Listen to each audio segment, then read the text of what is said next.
नमस्कार। धार्मिक रतन चैनल में आपका स्वागत है। आज हम आपके सामने भगवान श्री कृष्ण द्वारा सत्यभामा, गरुड़ और सुदर्शन चक्र के अभिमान तोड़ने की कथा प्रस्तुत कर रहे हैं। वैवस्वत मनवंतर के 28वें द्वापर युग में भगवान श्री कृष्ण का अवतार हुआ था। भगवान कृष्ण और भगवान राम आंतरिक दृष्टि से एक ही हैं। भगवान अपने भक्त एवं सेवक श्री हनुमान के बिना नहीं रह सकते। अतः श्री कृष्ण ने सोचा कि मेरे अपने कहाने वालों में भी कुछ को अभिमान पैदा हो गया है, अतः उसे अवश्य ही दूर करना चाहिए। उन्होंने मन ही मन हनुमान जी को याद किया। भगवान के याद करते ही हनुमान जी उसी समय द्वारका के मुख्य उपवन में पहुंच गए और भगवान नाम का कीर्तन करते हुए डालियां तोड़ने लगे, पेड़ हिलाने लगे एवं फल खाने लगे। भगवान श्री कृष्ण ने सत्यभामा के लिए इंद्र से युद्ध करके पारिजात का वृक्ष द्वारका में लगा दिया था। तभी से सत्यभामा को अभिमान हो गया था कि भगवान श्री कृष्ण उस पर सर्वाधिक स्नेह करते हैं और वह सर्वश्रेष्ठ सुंदरी है। सत्यभामा की तरह सुदर्शन चक्र भी गर्वित रहते थे कि मेरे ही सहयोग से इंद्र पर श्री कृष्ण ने विजय पाई है तथा अन्य अवसरों पर भी मैं ही उनकी सहायता करता हूँ। गरुड़ जी को भी अपनी शक्ति पर और वेग पर गर्व हो गया था। इसलिए भगवान कृष्ण ने गरुड़ से कहा कि द्वारका वन में एक बंदर घुस आया है, वह उपवन उजाड़ रहा है, उसे पकड़कर शीघ्र मेरे पास ले आओ। अगर पकड़कर नहीं ला सकते तो सैनिकों को साथ ले जाओ। गरुड़ को तो अभिमान था। उसने सोचा भगवान मुझे बंदर पकड़ने के लिए सैनिकों को साथ भेजना चाहते हैं, यह तो मेरे लिए बड़ी ही लज्जा की बात है। गरुड़ ने उपवन में जाकर देखा तो हनुमान जी फल खा रहे थे। गरुड़ जी ने हनुमान जी को डराया, धमकाया और साथ चलने के लिए कहा। हनुमान जी ने उनकी बात सुनी ही नहीं। गरुड़ ने देखा कि हनुमान जी तो मेरी बात सुन ही नहीं रहे हैं। गरुड़ ने हनुमान जी पर आक्रमण कर दिया। हनुमान जी ने खेल ही खेल में गरुड़ जी को अपनी पूंछ में लपेट लिया और पूंछ कस दी तो गरुड़ जी छटपटाने लगे। फिर उन्होंने बताया कि मैं तो भगवान श्री कृष्ण की आज्ञा से आपको बुलाने आया हूँ।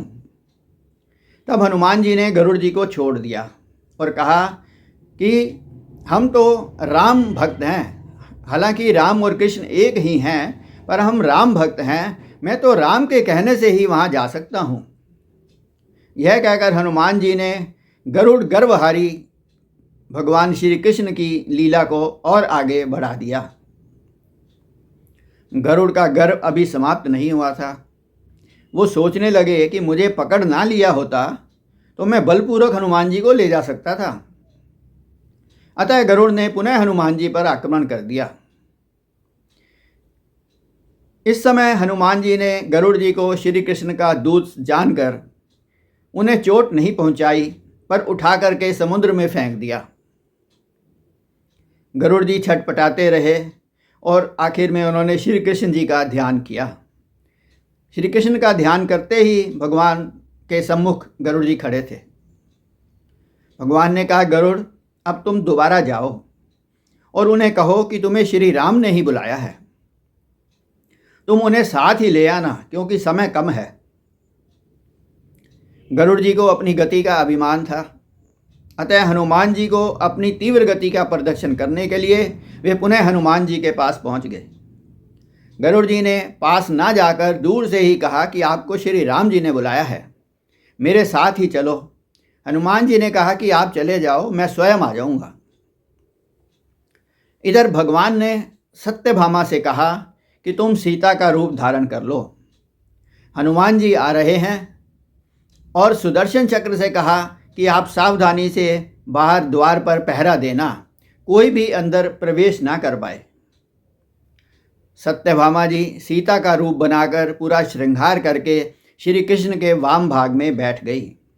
भगवान श्री कृष्ण ने स्वयं श्री राम का रूप धारण कर लिया और धनुष धारण करके बैठ गए। हनुमान जी गरुड़ से पहले ही द्वारका में पहुंच गए। उन्हें तो यह अयोध्या ही लग रही थी। फाटक पर सुदर्शन चक्र पहरा दे रहे थे। सुदर्शन चक्र ने कहा कि आप भीतर प्रवेश नहीं कर सकते। हनुमान जी ने कहा कि आप भगवान और भक्त के मिलन के अंदर बाधा उत्पन्न कर रहे हो। चक्र के बार बार मना करने पर हनुमान जी ने चक्र को पकड़कर अपने मुंह में दबा लिया।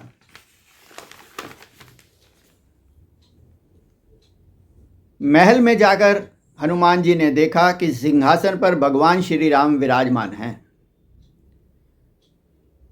उन्होंने राम जी को साष्टांग दंडवत किया और पूछा कि भगवान माता सीता कहाँ है? उनके स्थान पर यह कौन बैठी है? आपने किस दासी को इतना सम्मान दे दिया है? यह सुनकर सत्यभामा जी तो लज्जित हो गई।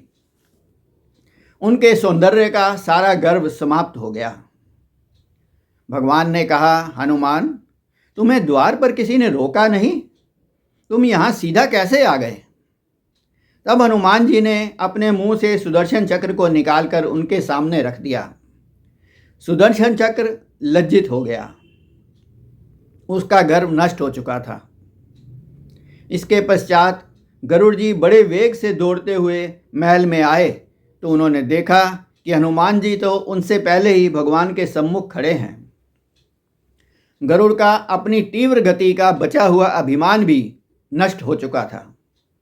इस प्रकार भगवान श्री कृष्ण के माध्यम से भगवान श्री कृष्ण ने हनुमान जी के माध्यम से अपने तीनों सेवकों का अभिमान नष्ट कर दिया। भगवान के प्रत्येक कार्य में कोई ना कोई लीला छिपी रहती है।